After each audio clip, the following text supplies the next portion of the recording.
सुरक्षा की कामना करते हुए, अपनी ही हिफाजत की कामना करते हुए, अपने जो कुछ भी है उन सब की हिफाजत एकमात्र ऐसी चीज़ से हम करते हैं जिसे हम ताला कहते हैं। हम अपने घर से बाहर जाते हैं, जाते समय यदि कोई कीमती वस्तु या फिर अपनी वस्तु घर के बाहर हो तो उसे भीतर रखते हैं और उन सबों को भीतर रखने के बाद घर का द्वार बंद करते हैं, ताला लगाते हैं और इस छोटी सी और एकमात्र ताले के ऊपर भरोसा रख कर जाते हैं कि वो हमारे घर की और हमारे घर के भीतर जो कुछ भी है उसकी हिफाजत करेगा। मानो दुर्भाग्यवश ऐसा कुछ हो जाता है, किसी की नज़र उस पर पड़ती है और वो चोरी करने के लिए आता है, उसके लिए वो ताला कोई बड़ी बात नहीं होती है। उसके नज़रों में तो बहुत ही छोटी है और उसके हाथों में बहुत ही तुच्छ है, क्योंकि वो अपनी कारीगरी से उसे आसानी से तोड़ सकता है और खोल भी सकता है। और हमने जिस ताला के ऊपर भरोसा करते हुए अपना घर छोड़ गए थे, हमारे वापस लौटने पर उसे टूटा हुआ या फिर उसे खुला हुआ और हमारे घर को भी खुला हुआ और पूरी तरह से लूट लिए गए पाते हैं, तब हम हताश हो जाते हैं क्योंकि हम लुट गए हैं, हम बर्बाद हो चुके हैं। तब हम एकमात्र ऐसा काम कर सकते हैं, आसपास के लोगों को पूछ सकते हैं कि हमारे घर को लूटते समय किसी ने देखा है, ये सब कुछ कैसे संभव हुआ है। इन सब प्रयासों के बाद हम थाने जाते हैं और पुलिसकर्मी को बताते हैं कि हमारे साथ में क्या हुआ है, हमारे घर के साथ क्या हुआ है। चोर को पकड़ने के लिए पुलिसकर्मी कोशिश करते हैं। यदि उनका हाथ लग गया है और जो कुछ भी वो लूट कर गया है उनका हाथ लग चुका है तो हम हिफाजत से उसे लौटा देंगे। अगर ऐसा ना हुआ, हम बर्बाद के बर्बाद ही, लुटे के लुटे रह जाएंगे। हमारे दिन को आगे बढ़ाएंगे और हम देखेंगे किस तरह से ऐसी घटना घटी थी। दाऊद अपने शत्रु के साथ हाथ मिलाता है और इनके बीच में फंस जाता है। उनके साथ मिलकर अपनी ही प्रजा इसराइल के विरुद्ध में युद्ध करने के लिए सिद्ध होता है, लेकिन पलिसी सरदारों ने, हाकिमों ने कहा है कि दाऊद हमारे साथ ना चलेगा, क्योंकि ऐसा ना हो कि वो हमारे विरोध में जाकर इसराइल के पक्ष में युद्ध करेगा। इसलिए दाऊद अपने घर की ओर वापस लौट जाता है, लेकिन जैसे वहां पर पहुंचता है वो देखता है उसका सारा गांव लूट लिया गया है और आग में फूंका गया है। ये देखकर पूरी तरह से हताश हो जाता है और रोने लगता है। उसके संग जितने भी लोग कहते हैं सब लोग रोने लगे हैं। वे इतना रोए, इतना शोक मनाए कि उनके पास और ताकत नहीं थी रोने के लिए। दाऊद को जब कुछ न सूझाता, अंत में हिया बांधता है और परमेश्वर के पास जाकर परमेश्वर से विनती करता है, परमेश्वर से प्रार्थना करता है कि जो कुछ भी उसका लुट गया है, बर्बाद हो चुका है, उसके बच्चे, उसकी पत्नियां, उसके सारे गांव के जितने लोग भी हैं जो बंधुआई में चले गए हैं, उनके साथ क्या होने वाला है और क्या परमेश्वर मदद करके उन्हें वापस लौटाएंगे। इस तरह से दाऊद परमेश्वर के पास जाकर प्रार्थना करता है। आइए हमारे ध्यान को आगे बढ़ाने से पहले हम परमेश्वर के हाथों में अपने आप को समर्पण करते हैं। परमेश्वर के सानिध्य में जाकर एक छोटी सी प्रार्थना ऐसा करेंगे कि परमेश्वर आपकी इच्छा के विरुद्ध में हम लोग कोई ऐसी काम ना करें जिसके कारण से प्रभु जी हमें कोई ऐसा पछतावा मिले, जिसके कारण से हम ऐसा लुट जाए, बर्बाद हो जाए। परमेश्वर कभी हमें ऐसी स्थिति में पड़ने ना दीजिए। अगर अनजाने में, अज्ञानता में हम लोग जाते हैं, परमेश्वर आप ही की आत्मा की अगुवाई से आप हमें वापस लेकर आइए, ऐसे गलत काम करने से रोक दीजिए। जैसे नुकसान दाऊद के जीवन में आए हैं, ऐसे नुकसान कभी हमारे जीवन में किसी रीति से ना आए। परमेश्वर इसलिए अपनी सहायता भरे हाथ और अपनी सुरक्षा हमेशा हमारे साथ में रखिए। आइए मिलकर छोटी सी दुआ करते हैं, अपनी आंखों को बंद करते हैं, सिरों को झुकाते हैं, परमेश्वर के सानिध्य में जाकर पूरी तरह से अपने आप को समर्पण करते हुए प्रार्थना करेंगे। सर्वशक्तिमान पिता परमेश्वर, दयालु और कृपालु, अनुग्रहकारी, प्रेमी पिता, फिर से एक बार हम आपकी आदर करते हैं, सम्मान करते हैं, स्तुति प्रशंसा गौरव के साथ आपके दिव्य सानिध्य में आते हैं। हम सबको दिया हुआ एक अद्भुत समय के लिए, नए दिन के लिए आपको धन्यवाद करते हैं। आपकी प्रभु जी विशेष अभिषेक और प्रभु जी अपार प्रेम हमारे ऊपर है और आपकी अनुग्रह परमेश्वर हमारे साथ में है। इसके लिए प्रभु जी आसम जीवितों की संख्या में है, सलामती के साथ प्रभु जी भाग्यवान की संख्या में है। हम आपकी शुक्र अदा करते हैं, सम्मान के साथ, गौरव के साथ आपके सानिध्य में आते हैं। हमारे प्रभु जी व्यक्तिगत जीवन को, हमारे परिजनों को, प्रभु जी हमारे परिवार को, हमारे जो कुछ परमेश्वर, वो सब परमेश्वर आपके भरोसे में रखते हैं। प्रभु जी कभी परमेश्वर हम कहीं पर भी क्यों ना जाए, हम कुछ भी क्यों ना करें, हमारे सारी चीज़ परमेश्वर, हमारे सारे लोग प्रभु जी, हम सभी परमेश्वर आपकी सुरक्षा के कवच में हो। आपके स्वर्गीय दूत हमेशा प्रभु जी हमारे घरों की चारों ओर हमारे साथ प्रभु जी तैनात रखे प्रभु जी, ताकि परमेश्वर कोई असुरक्षा की बात या फिर प्रभु जी ऐसी कोई घटना हमारे जीवन में ना घटे। हमारे लिए, हमारे सारे परिजनों के लिए, आपके भक्त होने के लिए परमेश्वर ऐसे प्रावधान प्रभु जी आप लेकर आते हैं। हमारी प्रार्थनाओं को सुनकर परमेश्वर आप कार्य भी करते हैं, इसके लिए आपको धन्यवाद करते हैं। यदि हमारे परिजनों में से कोई कमज़ोर है, बीमार है और किसी प्रकार से प्रभु जी पीड़ित और परेशान है, उन सबके छुटकारे के लिए, उन सबके प्रभु जी सलामती के लिए प्रार्थना करते हैं। चंगाई भरी हाथ प्रभु जी उनके ऊपर रखिए, बरकतों से भरा प्रभु जी हाथ उनके ऊपर रखिए। आर्थिक रूप से परमेश्वर जो भी खर्च चुके प्रभु उनके लिए प्रार्थना करते हैं। जो रोजगार को खो गए प्रभु जी उनके लिए दुआ करते हैं, सहायता करें परमेश्वर, उनकी प्रभु जी आमदनी उन तक पहुँचा दीजिए।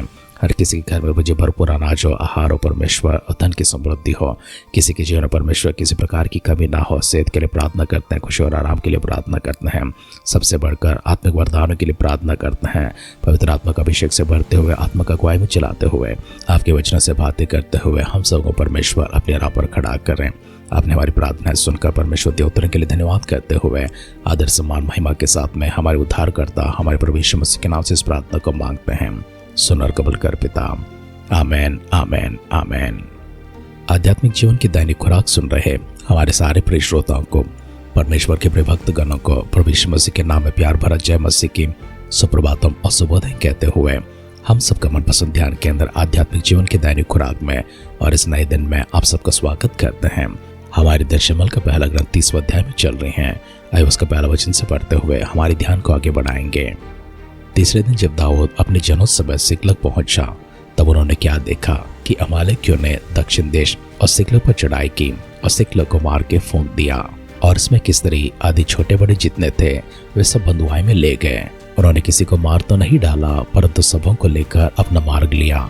इसलिए जब दाऊद अपने जनों समेत उस नगर में पहुंचा, तब नगर तो जला पड़ा था और स्त्रियां और बेटे बेटियां बंधुआई में चली गई थी। तब दाऊद और वे लोग जो उसके साथ थे चिल्लाकर इतने रोए कि फिर उनमें रोने की शक्ति न रही।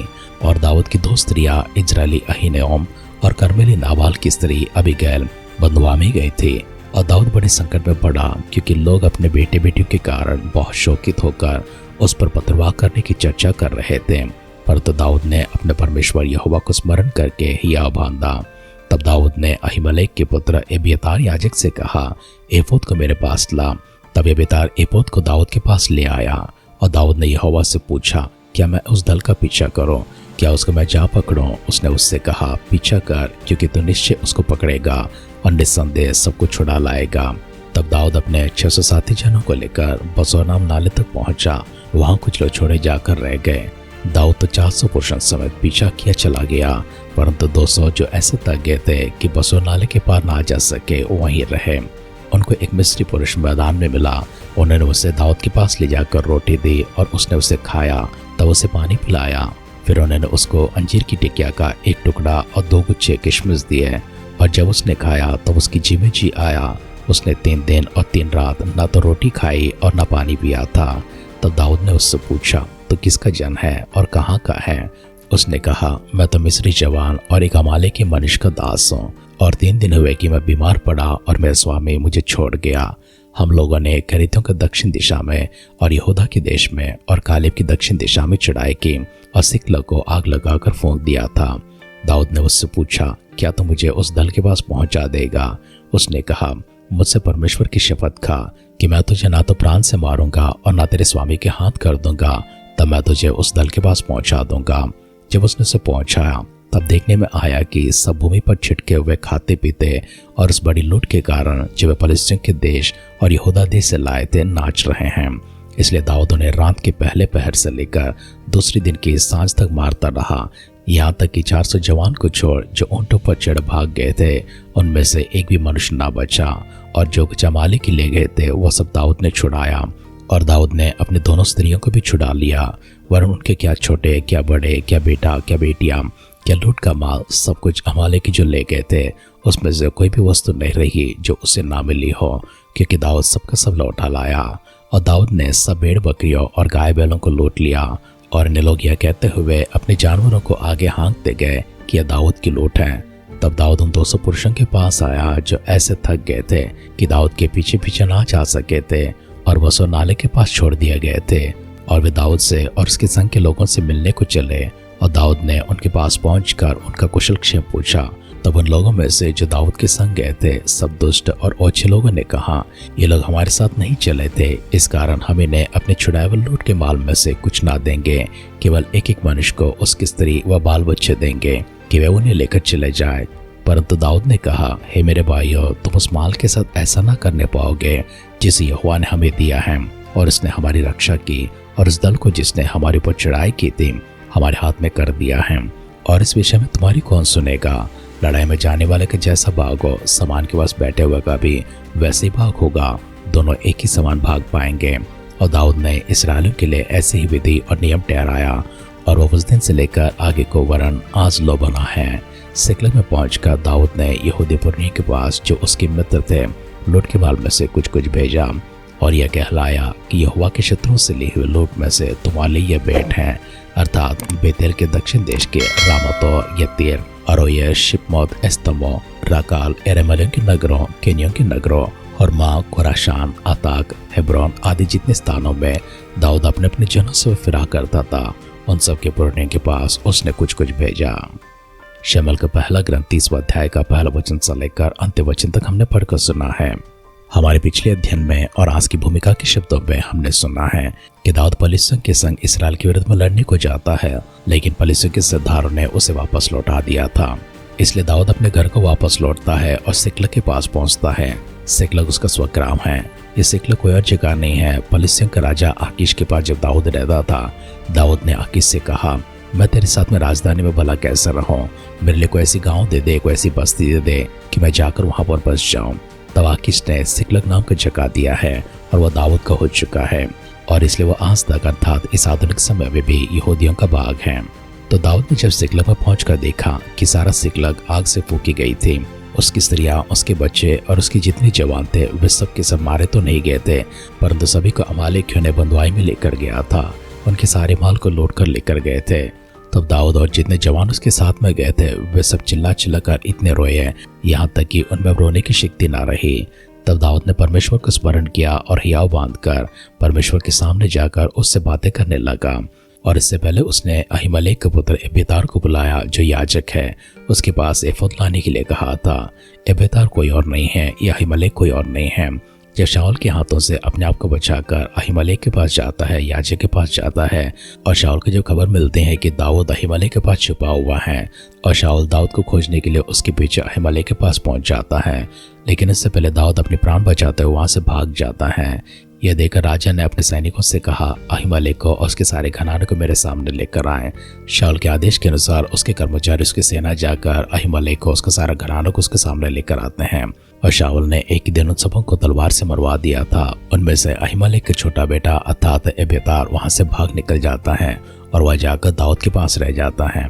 दाऊद ने उसे पनाह दी थी और दाऊद ने कहा, मैं ही तेरे पिता का और तेरे सारे घराने का मार डालने का कारण हूँ, मैं ही अपराधी हूँ और जब तक मैं जीवित हूँ तब तक तो निडर होकर मेरे पास रह सकता है, तुझे कोई चिंता करने की आवश्यकता नहीं है।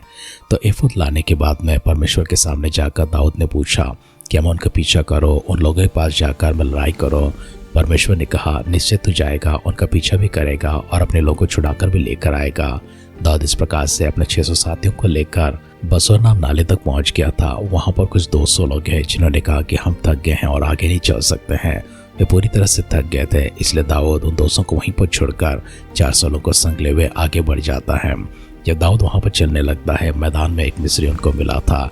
दाऊद के लोगों ने उसे रोटी खिलाया, पानी पिलाया, उसके बाद उसे अंजीर की टिकिया का एक टुकड़ा और किशमिश भी दिया।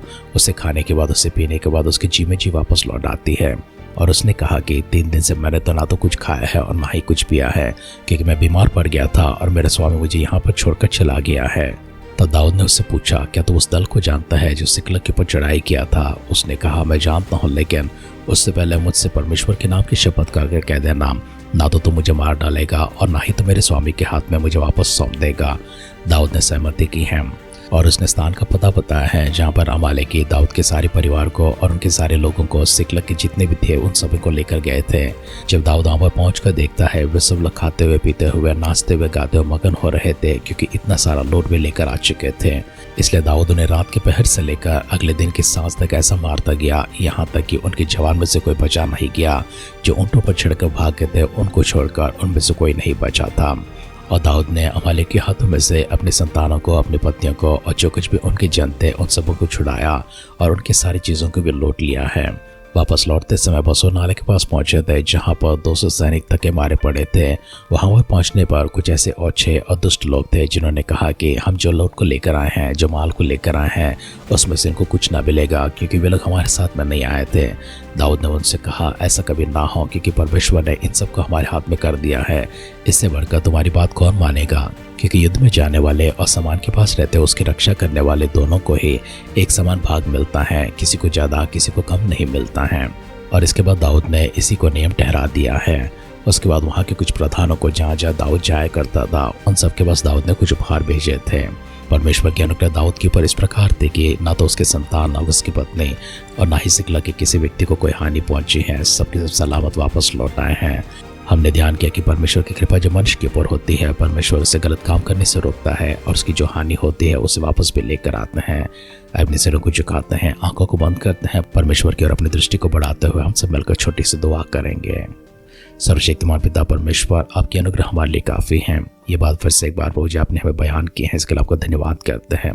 गलती करने से रोकिए प्रभु जी, गलती होने पर परमेश्वर सुधारिए, लेकिन हमारा कुछ नष्ट होने ना दीजिए, हमें कुछ कष्ट आने ना दीजिए, किसी विपत्ति में हमें पड़ने ना दीजिए, किसी अपमान में पड़ने ना दीजिए। कोई ऐसा घोर अपराध या फिर पाप हम लोग ना कर बैठे जिससे परमेश्वर आपकी नज़र से हम दूर हो जाए। इसलिए परमेश्वर अपनी आत्मा का अगुवाई में और अभिषेक में हमें चलाइए, सामर्थ से भरते रहिए, हमसे बातें करते रहिए। प्रभु यीशु मसीह की बादलों की आगमन का विलंब होती है। कल सुबह फिर से एक बार हम सब लोग जीवितों की सलामती के साथ में भाग्यवानों की संख्या में रहते हुए आपके नाम की महिमा करने के लिए हम सबको सुरक्षित संभालने के लिए दुआ करते हैं। अगर ऐसा ना तो प्रभु यीशु मसीह की बादलों के आगमन में हम सबको शामिल करने के लिए प्रार्थना करते हैं।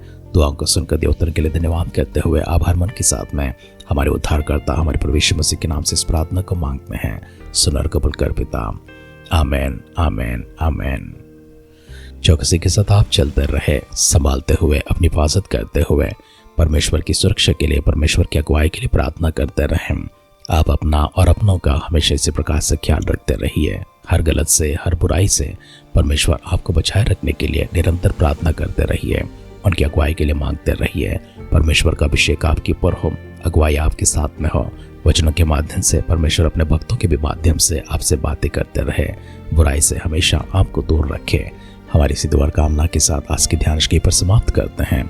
आप सुनते रहिए, सुनाते रहिए आध्यात्मिक जीवन की दैनिक खुराक। कल फिर मिलेंगे। अपना ख्याल रखिए, अपनों का ख्याल रखिए, दूसरों का भी ख्याल रखिए। God bless you.